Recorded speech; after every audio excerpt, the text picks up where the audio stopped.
সাথে নেই দড়ি, নেই কোনো নিরাপত্তা সরঞ্জাম। একাই দেয়াল বেয়ে শততলা ভবনের চূড়ায় উঠে গেলেন তিনি। এটি কোনো সিনেমার গল্প নয়, বাস্তবেই এমন সম্ভব হয়েছে, যা সরাসরি দেখানো হয়েছে পুরো বিশ্ববাসীকে। এমন অবিশ্বাস্য ঘটনা নিয়ে বিস্তারিত জানাচ্ছেন মেহেদী হাসান।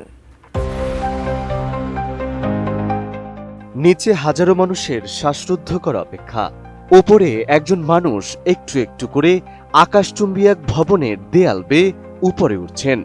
ভয়, ঝুঁকি আর সব ধরনের সক্ষমতার সীমাকে ছাপিয়ে অসম্ভবকে সম্ভব করলেন তিনি। বলছিলাম মার্কিন রক ক্লাইম্বার অ্যালেক্স হোনাল্ডের কথা, যিনি কোনো রকম নিরাপত্তা সরঞ্জাম ছাড়াই 101 তলা ভবনের দেয়াল বেয়ে চূড়ায় উঠেছেন।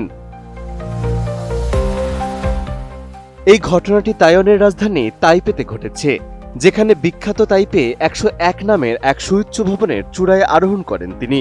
বিশ্বের সবচেয়ে উঁচু ভবনগুলোর মধ্যে অন্যতম এটি। খালি হাতে এই ভবনের চূড়ায় পৌঁছান তিনি। শুধুমাত্র হাত পিচ্ছিল হয়ে যাওয়া ঠেকাতে সঙ্গে ছিল শুধুই চকের গুঁড়া।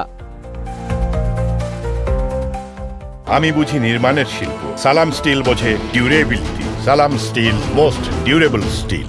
বার্তা সংস্থা এপির এক প্রতিবেদনে বলা হয়, গেল রোববার স্থানীয় সময় সকাল 10টা 43 মিনিটে 1667 ফুট উঁচু ভবনের চূড়ায় পৌঁছান হোনাল্ড। তখন নিচে থাকা দর্শকরা করতালি আর উল্লাসে ফেটে পড়েন। চূড়ায় দাঁড়িয়ে হাসি মুখে হাত নাড়ান তিনি। এপি বলছে, এটি ক্লাইম্বিং ইতিহাসের অন্যতম আইকনিক এক মুহূর্ত হয়ে থাকবে। এই অভিযানের মধ্য দিয়ে অ্যালেক্স হোনাল্ডও প্রথম ব্যক্তি হিসেবে কোনো সুরক্ষা সরঞ্জাম ছাড়া তাইপে 101-এর চূড়ায় ওঠার রেকর্ড করলেন। ক্লাইম্বিং শেষে সংবাদ সম্মেলনে তিনি বলেন, উপর থেকে দৃশ্যটা অসাধারণ ছিল। যদিও বাতাসের কারণে বারবার মনে হচ্ছিল পড়ে যাব, তবুও এই অভিজ্ঞতা ছিল অনন্য। 40 বছর বয়সী হোনাল্ড প্রায় 2 দশক ধরে ফ্রি সোলো ক্লাইম্বিং এর এক পরিচিত নাম। 2017 সালে ক্যালিফোর্নিয়ায় ইয়োসেমিটি ন্যাশনাল পার্কে এল ক্যাপিটান আরোহণ করে বিশ্বজুড়ে তিনি পরিচিতি পান। পরবর্তীতে সেই অভিযানের তথ্যচিত্র ফ্রি সোলো অস্কার জিতে নিয়েছিল। হোনাল্ড জানান, প্রায় 1 দশক ধরেই তার নজর ছিল তাইপে 101 নামের এই সুউচ্চ ভবনে। যখন নেটফ্লিক্সের পৃষ্ঠপোষকতায় তাকে সরাসরি সম্প্রচারের প্রস্তাব দেওয়া হয়, তখন তিনি এই আরবান ফ্রি সোলো ক্লাইম্বিং এর সিদ্ধান্ত নেন, যেখানে সবচেয়ে কঠিন ছিল মাঝের 64 তলার বাক্স আকৃতির অংশ।